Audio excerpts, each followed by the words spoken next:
14,156 plays, apparently, according to SoundCloud. Fantastic. That's all right, isn't it? Who knew there were that many jazz nerds out there who would be digging this, though? It's kind of shocking. Yeah. This is episode 11, isn't it? No, it's episode 10. What? No, it's 11. Port in a Storm Part 2 is 11? Yeah, because last week was Yokosuka. Ah, yeah, you're right. Blimey, too much content, we can't even cope. Let's get started. Here we go. Let's boogie.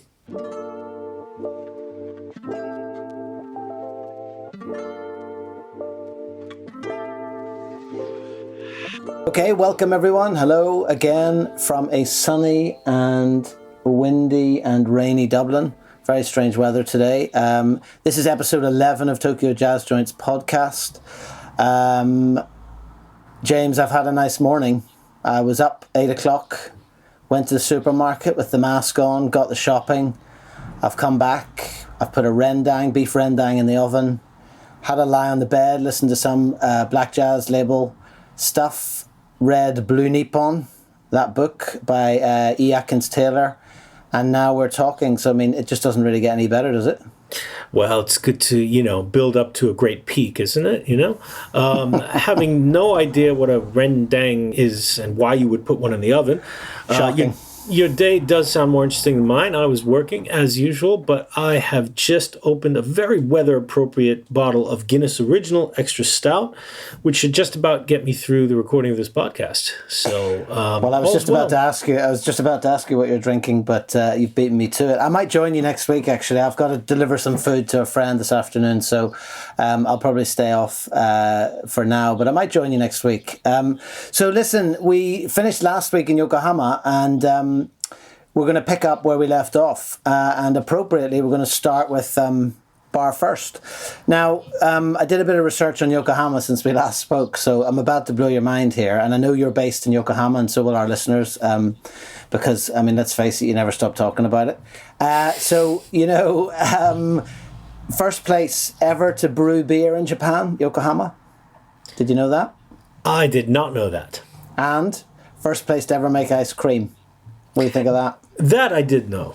Surprising. Okay. You would have thought it'd be opposite, but no, makes perfect sense. A lot of our listeners would know. Yokohama was opened when Perry and the Black Ships came from the States, and ever since that moment, it was a rather international place where everybody arrived to trade and do business. So, and even today, it's still down by the water area. It still maintains a very different feel, to Tokyo. It's a lot of the buildings are brick buildings that survived the war and sort of Western style. And the people here I've found, living here over the last 7 years, I've found that the people in Yokohama, they take a lot of pride in the fact that they were the first sort of international people of Japan. Whether that's really true or not today is debatable, but it certainly does have that unique sort of individual character that a lot of Japanese cities don't have in the post-war period. When I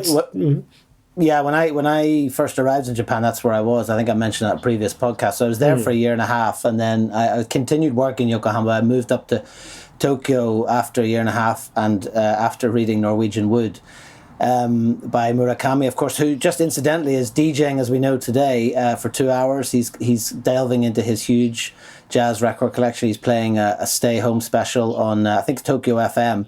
So we're going to wrap up our recording before that, so I can go listen and possibly troll him, because we're going to try to move any mountain to see if we can get him on the podcast. I mean, the chances, I'd say, are slim, but if there's anyone out there who's listening, has any ins or any connections that might allow us to make that happen and put to bed the old blind cat controversy, whether he worked there or not, please do get in touch with us. But yeah, I mean, Yokohama is a very, it feels totally different. I mean, there's an area around Yamate, they call it the Bluff as well, up on the hill.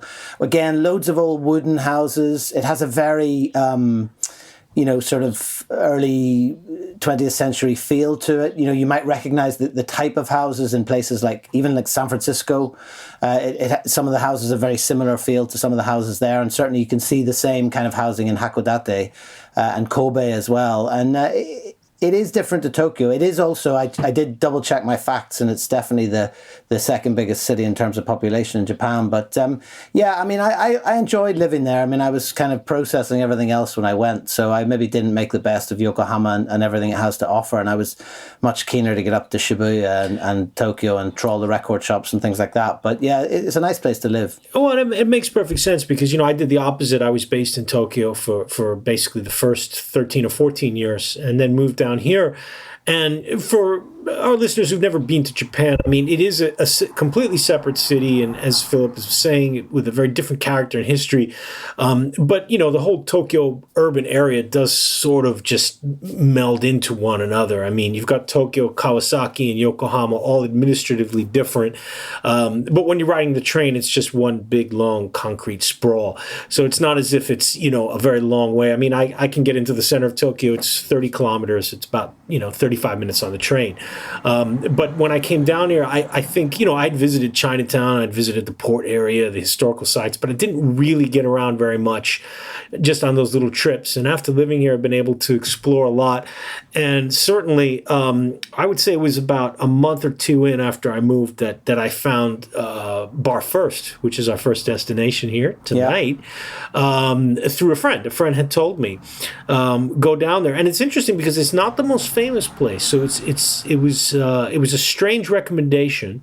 We're going to get to some of the more famous Yokohama jazz joints a little later. So I got the train. It was just a couple stops from where I live, and went in. And I think you remember this, Philip, from when we visited. Bar First is unusual. It's a lot bigger than most of the jazz bars that we've been to. Quite spacious. Big enough that they actually have a front window where they do have live music on the weekends. No, I think actually though, did we either went once and didn't get in because there was a gig on, and again, for anyone who's been to Japan or lived there, gigs, even small gigs, sometimes can comparatively tend to be quite expensive. And I think, we're looking at sort of, maybe $35-40 or euros to get in. And I think we either hung around, I feel like that was at night though. And so did we go back another day or did we wait till the gig was over? I've got a vague memory of, we went to eat jerk chicken at this little Jamaican place, like around the corner. Was that while we were waiting to go to Bar First? I think that's what we did. Because, exactly. We didn't want to go, also a bit rude to just go in the middle of a live show, take some pictures and listen to one song and then, run out. Yeah. But yeah, they do those gigs there. And they're a regular spot, the Yokohama Jazz Promenade weekend, which is every October, indoor and outdoor gigs. There's always gigs in Bar First. I saw an amazing vibraphone quartet play there, completely new musicians to me. And they just, they killed it. So I'd always had a really good memory of that place being the first bar that I went to when I moved to Yokohama. And Yamazaki-san, Mr. and Mrs. Yamazaki, who run it, I mean, so it's opened in 1968. They've been there since the beginning, getting a bit older. Mr. Yamazaki is very, very hard of hearing now. So you have to write down your menu order when he's there alone, or if you want to request a record, because he's lost almost all his hearing, and it's kind of sad, but it's also really lovely to watch how he and his wife interact, running the place together, where she'll sort of gently communicate to him in a way that he understands what the customers are saying. But it's certainly, it's quite poignant thinking about, we've talked about this so many times in the first 10 episodes, right, Philip? I mean, that, these worlds are so wonderful for us, but a lot of them are dying. And it's just so great that we get to spend time there before they do close, Yeah, I mean, you can see from the photos, if you're looking online under Bar First, you can find that in the regions tab from A to H. Because anywhere outside Tokyo is in the regions section, but I mean it's got a sort of it's got that kind of, to me, I mean, a Yokohama feel about it. It feels a bit different in the inside. It doesn't quite feel like Japan in some ways, and again you can see that kind of nautical memorabilia that we mentioned about last week's episode when we were talking about Yokosuka with the life life ring. Exactly, What's it called? Life ring, preserver. We need to stay off this any sort of nautical terminology, I think. But yeah, I mean, when we went there was no one there. I remember that. You know, you can see that from the pictures. We timed it well. But yeah, beautiful place inside. You know, a lot of memorabilia, nice selection of drinks, and you can see from the photographs as well. There's obviously like the designated live space where the drum kit stays up permanently. You know, piano as well, of course. So yeah, it is a bit more spacious, and I suppose you tend to find that as you get outside Tokyo. You know, space is somewhat less of a premium, I guess. So you can be a little bit more flexible in terms of what you have in there and so on. But yeah, it's a nice place. I mean, it's not somewhere that sticks particularly in my memory. I think we spent, you know, maybe an hour and a half there, had a drink. It was definitely in the afternoon, as you can see from the pictures. But yeah, nice place to start with. Sure, and a very, very typical sort of neighborhood jazz bar. The people who are there are pretty much regulars for the most part. One thing that sticks out in one of the pictures you took, the second to last picture, if you're looking at Tokyo Jazz Joints Now on the bar first, is he did put up one of those no cell phone stickers, which we've seen in a couple of places, but not too many. But I always really liked that because I just thought, you know, I mean, look, I've spent a large, maybe way too many hours in jazz bars over the course of my life here in Japan. And for the most part, people don't get on their phones. I mean, the kind of people who's going to be on their phone in a bar would not go to a jazz bar, I think, to sit down and listen to records anyway. I think you're already kind of clued into the manner.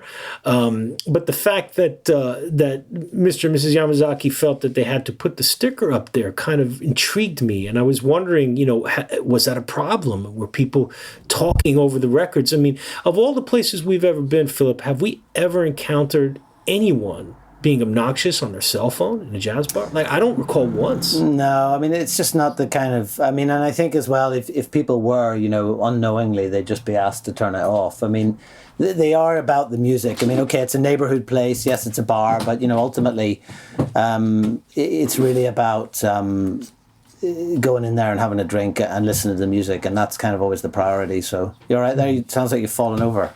What's going on? I dropped something. You have to. There's a lot of thumping about there. You see? No, I knocked it off my desk. Sorry. Yeah. We can tell who the ninja is and who the samurai is, but anyway. Don't worry, it wasn't the Guinness, so it's okay. Oh well, that's all right. Yeah. So let's move on from first to Dolphy, and I mean, one of the photos that sticks in my head for some reason or other is this one of Dolphy and the sign outside. I mean, it just says Jazz and Whiskey.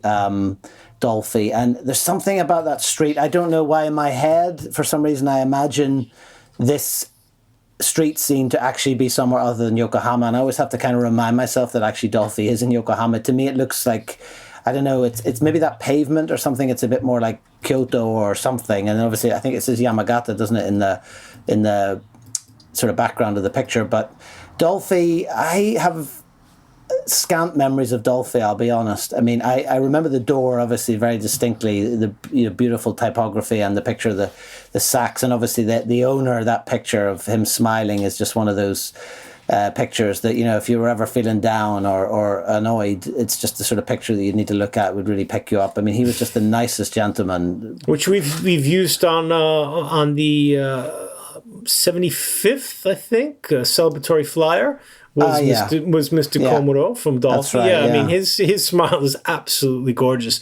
I think I don't recall that you saying you had been there before we went. No, I hadn't, definitely. Because I had been there, you know, at least 7 or 8 times for gigs, you know, and basically, I mean, Dolphy is a short walk from Bar First, but on your way into the Noge neighborhood, which we're going to be exploring in detail.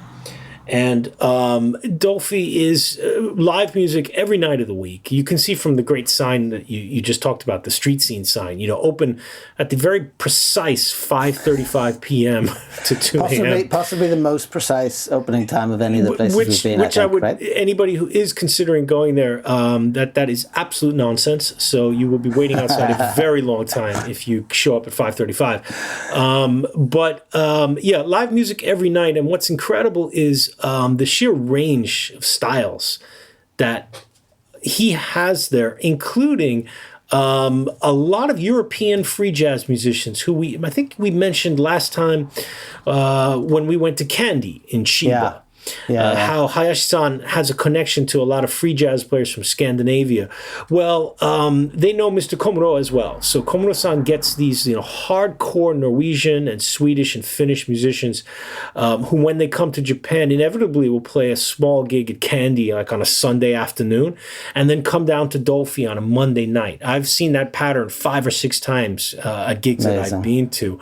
But then the next night, he might have a local Japanese female vocalist singing the usual standards, So in a sense, he gets different customers coming in for different gigs, which is a pretty good strategy because, it's a small place. It only seats about 40 people. Tough to put on live music every night in a small place like that. And that kind of eclecticism, I suppose, again, is we talked last week about a couple of weeks ago about newer, sort of more forward-thinking places, and although that's not necessarily one of those places, that kind of eclectic and that lack of purism, I suppose, is definitely gives these kind of places more of a fighting chance. I mean, obviously it's in the no-gay area as well, so if you've ever been to Yokohama, you'll know that that's it's a kind of a nightlife area. There's a real buzz. There's like a network of streets with lots of tiny little bars, and not dissimilar to somewhere like Golden Guy that we mentioned in the Shinjuku episodes. What always stands out to me in Dolphy is that sort of weird glass display case, because it puts me in mind of the photograph in Java that we talked about with the Jazz Messengers album and the huge sound system. It seems like a real hangover from a different era, but again, very precisely placed flyers and little statuettes and kind of things on display. So it was a really well tended place and beautifully kept. Yeah, and it's definitely a regular spot for a lot of jazz musicians when they're playing gigs in Yokohama. Some of our collector listeners will know Itabashi Fumio, the great pianist. He's a regular there. A good friend of the program, Shinpei Ryuke, the young trumpeter, is also a regular there. So, you're pretty much guaranteed to see some of the best Japanese jazz musicians at Dolphy. For sure, at the top of the list of live spots in Yokohama. Not a place to miss if you're visiting. Yeah, I mean, again, if you're a regular listener or you're familiar with the project, so many of the places, are named for a particular musician. Dolphy being one example of many. I mean, Miles probably, and then maybe Coltrane second would probably be the 2 most popular. But there's so many variations of Miles and Smiles and Milestones and all these kind of different places. And we've obviously talked about Coltrane in previous episodes and things like that as well. So yeah, they really kind of put their stake in the ground and show their allegiance. But it's definitely not just about Dolphy, and you can see even there from there's the Billie Holiday album up in the frame as well. So yeah, a really nice spot in a nice area in Yokohama. Oh, also for people who don't speak any Japanese, the manager who works there about 3 or 4 nights a week, she also performs, Sachiko-san. She speaks really good English, so you will be very comfortable, warmly welcomed, which is not always the case in a lot of smaller jazz clubs. Our mutual friends, Mike, who we'll be hearing from a lot more soon here on the podcast, Mike from the BBE label. When he was visiting, he and his travel partner got down there for a gig, and he said that they were very warmly received, even though they didn't speak a single word of Japanese. All they had to do was start talking about some of the Japanese jazz albums that they collected, and Komuro-san and the staff had big smiles on their faces. So, nice. If you're a jazz fan, you're always going to be warmly welcomed. Yeah, and if you are planning a trip to Japan, once the kind of lockdown madness starts to ease and people are traveling again, and hopefully that'll come sooner rather than later. But if you do head out to Japan, do get in touch with us through any of the social media channels or drop us an email from the website. And we're happy to give you some recommendations of places to go. We've had that a lot in the past. People are going, and obviously budget and time and location's always limited, but we can certainly help you cut through some of the dross and get you to the places that you're really going to remember and want to experience if you have limited time or budget. So do get in touch with us, and it's always great to hear from the people that are listening to the podcast. So www.tokyojazzjoints.com is the website, as you probably know, and then you can find us on all the usual social media channels with @Tokyo Jazz Joints. So, James, we're going to hang around Noge area, probably a bit worse for the wear at this point, and we're going to stumble, or at least pretend to walk in a straight line round to Downbeat. Tell us about Downbeat. Wow. Okay. I know that at this point we're getting upwards of 15 to perhaps 20 of my top 10 joints in Japan. But Downbeat is definitely a top 10 jazz spot in Japan. There's no doubt about it. First opened in 1956. Currently on the third generation owner. Not in the family. It's a new owner. Yoshihisa-san, this young guy who used to be a customer there. And he was talking with the owner one day, and the second generation owner who's getting ready to retire. And so they worked out a deal. And thankfully, Yoshihisa-san, who I believe is 32 years old, was able to buy Downbeat exactly as is, with all of the records and everything intact. And as you can see from the pictures, I mean, this is a classic spot. It's very, very dark. How would you even describe the building? I mean, you got to go up these really steep stairs on a tiny street in Noge. And as soon as you go in, you're just assaulted by the sound. I mean, he has got the volume kicked up loud. I think when you and I visited, we didn't even have a single conversation while we were sitting in there. It was totally impossible. I mean, even before you go up, you're kind of hit with that enormous red painted double bass outside. Like, it's huge, totally disproportionate in size to the place itself. And you go up, though, in that narrow staircase. And actually, for the more eagle-eyed people, if you're looking at the photographs again on the website, you'll see actually the second generation owner. You can actually see him just peeking through the Downbeat logo on the door. It's actually transparent, and I remember going outside to take that photograph and just managing to capture him in the sort of circle of the Downbeat logo. So I was pretty chuffed about that. But yeah, it was so loud. I just remember, I think we sat around a corner facing the speaker system. So if I was to look over my shoulder, I would see the little hatch that you can see on the photographs where the record is displayed, and then the record library is behind. And I think we maybe tried to start having a conversation and then just sort of gave up, because you just would literally be sort of shouting in each other's ears. Well, and it was again, it was towards the end of a long evening. And he put on, and you captured the picture of Ole by Coltrane, which is just one of our mutual favorite records. Oh, yeah. And we sat having our drink, just absolutely blissed out listening to Coltrane. And then as soon as it came off, I remember starting to say something to you, and then the drums just kicked in, immediately recognizable as Sing, Sing, Sing from Benny Goodman live at Carnegie Hall, which that's right. Pretty much everybody would know this song. And again, at volume like 37, around 10:30 at night, it was just such an assault on the senses. And it really it made me laugh too, because that's not a record you're generally going to hear at a lot of these kisaten, which tend to tilt more towards 1950s and 60s jazz, But him following up Coltrane with that record, I was just astonished. Yeah, I mean, Ole Coltrane's probably one of my top 5 jazz albums of all time. I absolutely adore it. I remember the first time hearing it in university in Glasgow, just lying on the bed. It was like an autumn day, sort of blustery, windy Glasgow day.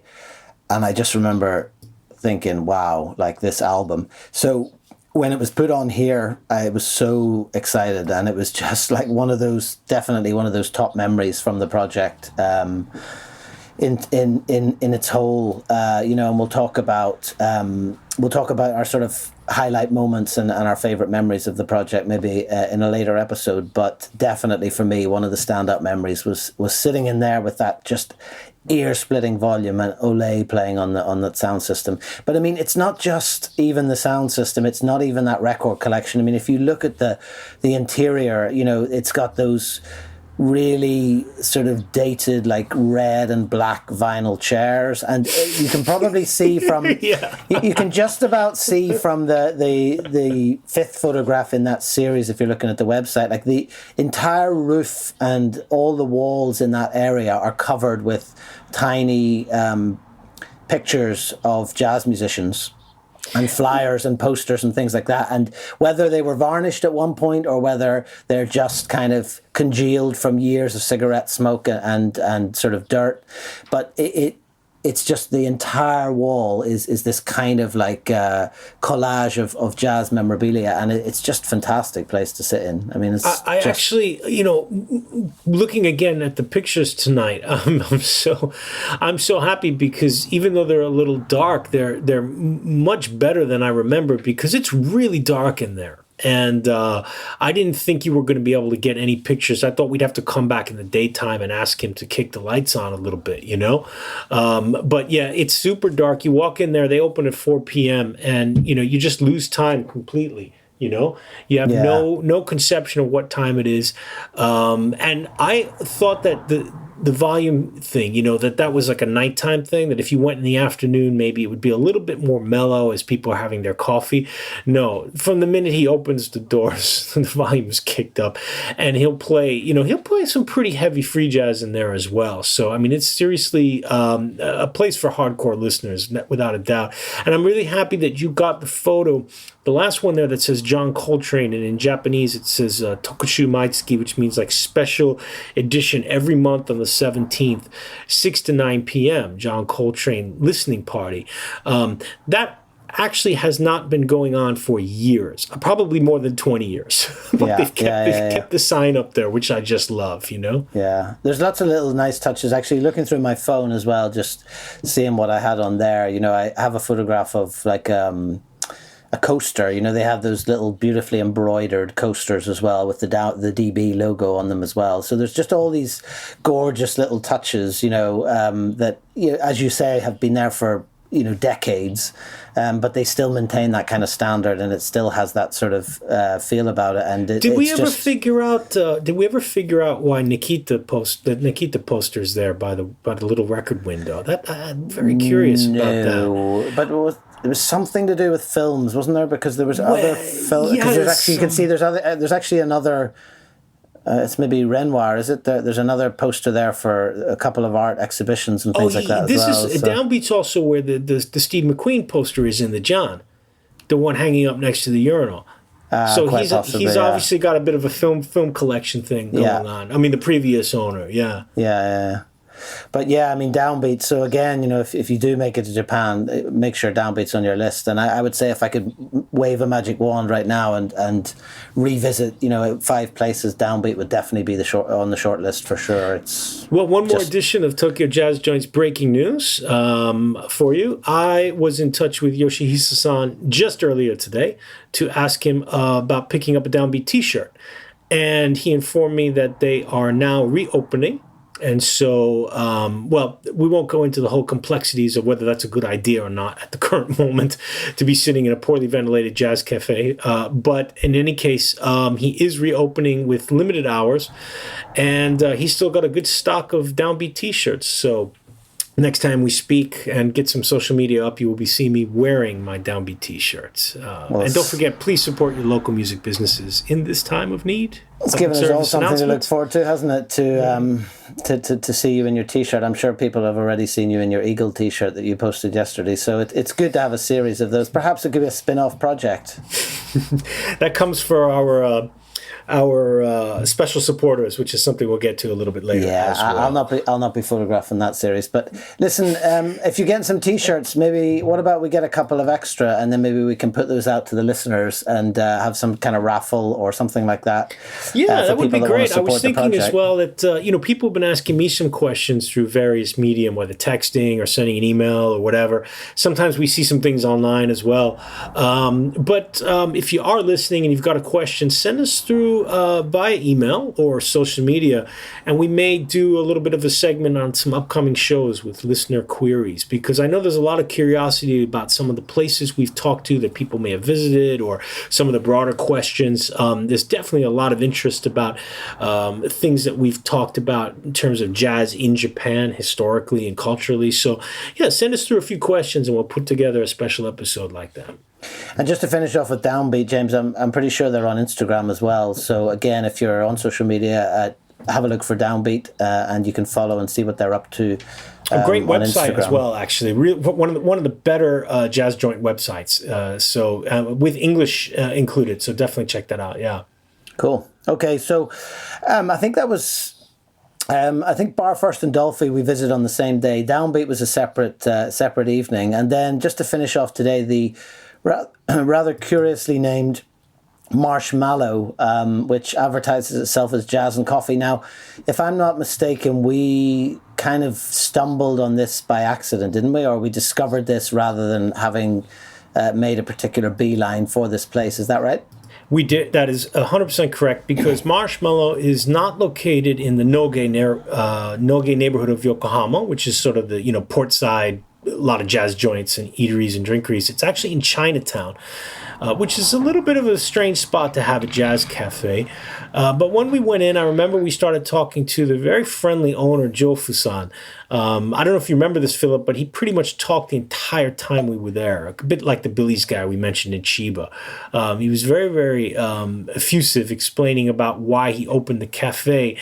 And we quickly discovered an unbelievable coincidence that Joe Fusan is not only my neighbor in my neighborhood of Yokohama, but he used to run a little men's clothing store on the Shotengai shopping street in my neighborhood.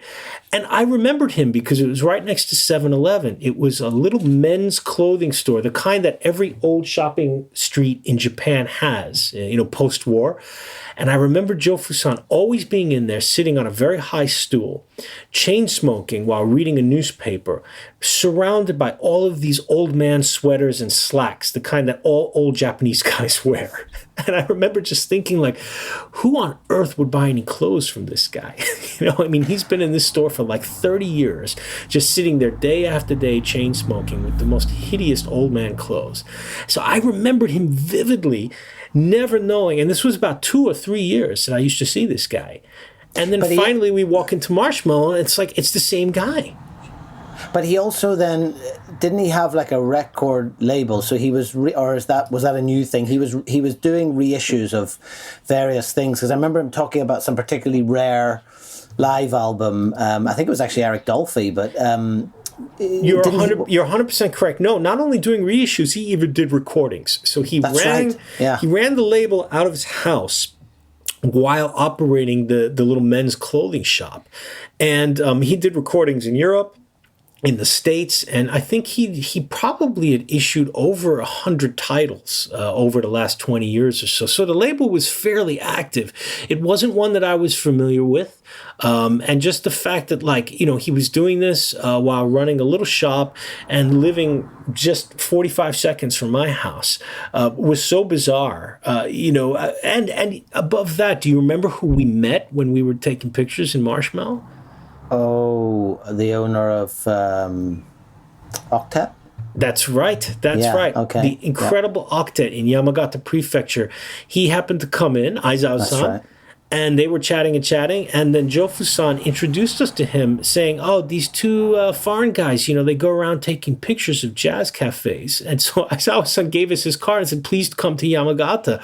And I remember telling you, like, when the hell are we going to get to Yamagata, man? You know what I mean? Well, that was early days, wasn't it? And it was hard to sort of imagine. I mean, it was very much Tokyo, Yokohama based in those days. So it's funny to see how far it had come. And I did eventually get to Octet, as I know you have several times, and we'll talk about that certainly in later episodes when we talk about our sort of northern odyssey in terms of touring the jazz joints. But Marshmallow, I mean, it was a very new, clean place. You can see there's some records and then a huge selection of CDs as well. It's funny you mentioned about him talking your ear off, because like that one photograph often gets commented on, and I don't know how or why I don't know if you'd maybe upset him or something, but at some point he'd gone off into that corner, or whether he was there when I came in. I don't think it would have been likely that I would have been photographing that quickly, but I just got lucky, again, timing, where he happened to be sitting there. He was having a drink, having a cigarette, looking out at Chinatown, which,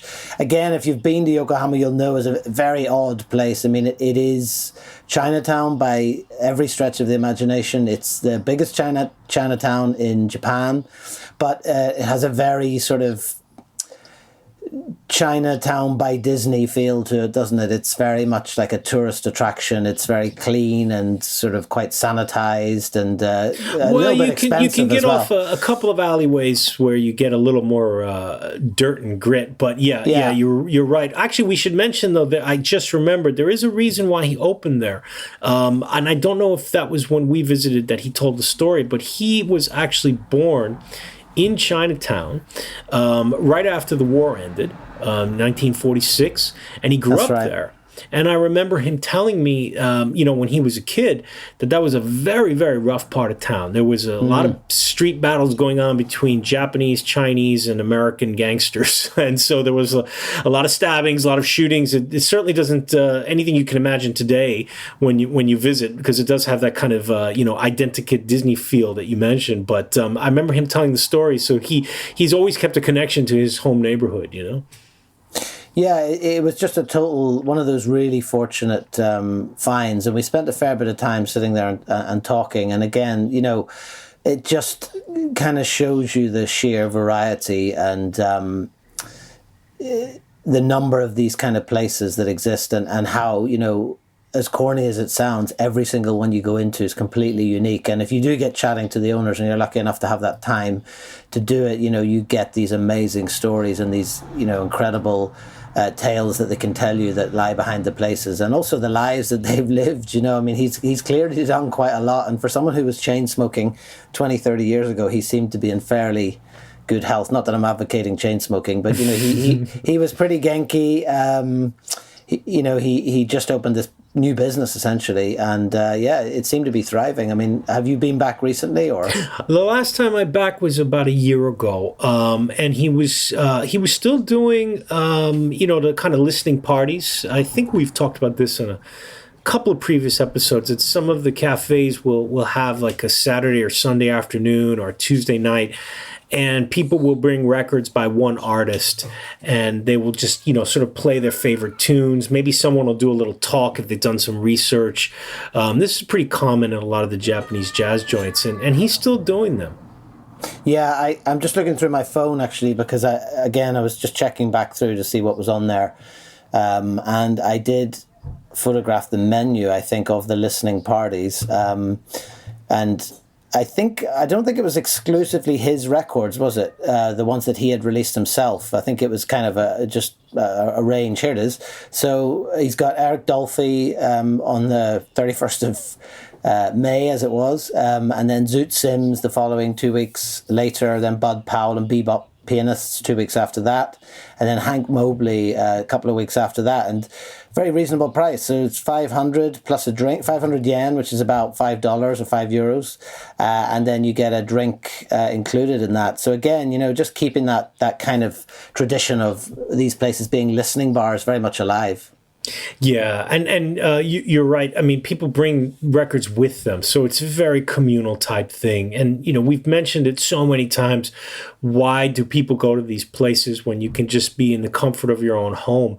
But it's so you can go and listen to music with like-minded people. And, it might sound a little bit corny, but it's so much cooler to go and put on, a Hank Mobley record, and then the guy sitting next to you pulls out a different one. It's like, well, okay, I love this track on this album. And you just geek out about it. That's one of the funnest things you can do as a music fan, Yeah, it's sort of essentially social media, but in person, isn't it really? Well, that's the great thing, is that people people have been telling me recently that not only are they happy about the podcast we've been doing, and obviously, the photo project, but the fact that we have been, very active on social media to get new people to listen, because a lot of times I think projects, I've seen this certainly in Japan with older people who've done really interesting projects, but they haven't been able to spread it around very well. Sometimes you discover somebody's, something online that they just, real simple website, and you look at the project, it's like, oh, wow, they've done some great exploring around rural Kyushu or whatever it might be. But without that exposure, people just don't get the awareness of it. So it's been a good job by you, I should say, since you are the social media tonto of this project. Well, if you could see me now, James, you'd see that I'm blushing. But it's nothing to do with your compliment. No, I mean, we're over 14,000 listens on SoundCloud, which, again, just completely exceeds any expectation we had. It'd be great. That's 8 episodes. I mean, it'd be amazing. If we could get up to 2,000 listens per episode, it would be fantastic. But, if you are listening and you do like what we're doing, please drop us a line, send it on to someone else, like it or post it on social media. And thank you all that are listening for your support. It's really fantastic. Thanks also to Brian of Grooves Ahead for doing the audio each week. He mixes the track together for us before we edit it. And obviously to Louie Lastic for the theme music that he very kindly gave us gratis. James, it's kind of testament to Yokohama, the richness of history and culture in Yokohama, that we've had to split it into 2 episodes. So we're going to stick with Yokohama next week and look at a couple of really deep places. Oh, for sure. And I look forward to talking about another of my top 10 joints, as well as the epically, historically interesting Chigusa. And we've got another very interesting story, more on the adventure side rather than the bar itself when we go to Little John's. So a lot more still to talk about. Intriguing stuff. Listen, how's the... I'll probably let you get back to your Guinness. How's it going down? Well, the glass is empty, so we're finishing at just the perfect time. I've got to make another visit to the fridge and then get on tonight's music selection, which is actually going to be by Muriel Grossman, who very kindly sent me a copy of her album Golden Rule.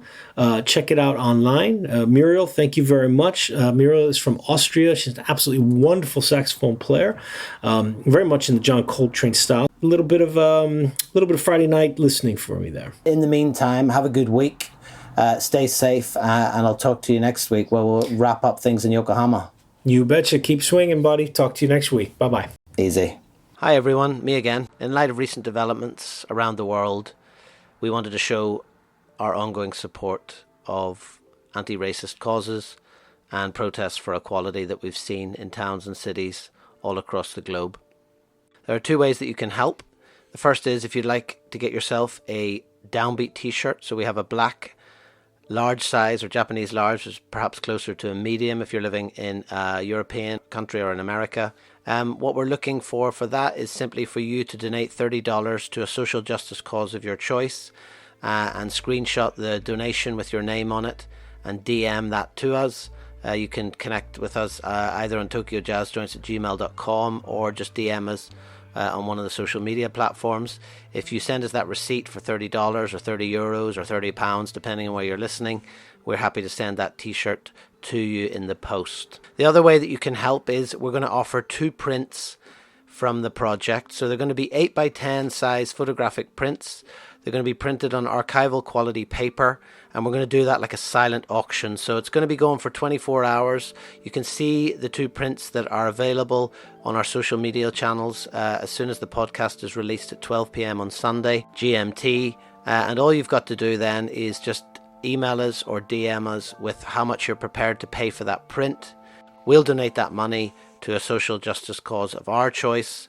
It'll either be related to the current Black Lives Matters protest or an equivalent movement in the countries that we're based. So it's a silent auction. There's 2 prints available from the project. So all you have to do is email us or DM us on social media with how much you're prepared to pay for the print. It's going to be 8x10 color print, printed archival quality paper, and a fantastic thing to own. So just DM us within 24 hours of those images being released, and then we'll contact you directly to sort out payment and postage details. All the information I've just mentioned you can get in written form on our social media channels at Tokyo Jazz Joints on Instagram, Twitter and Facebook, and of course you can visit the website as well, tokyojazzjoints.com. Thanks everyone. See you next week.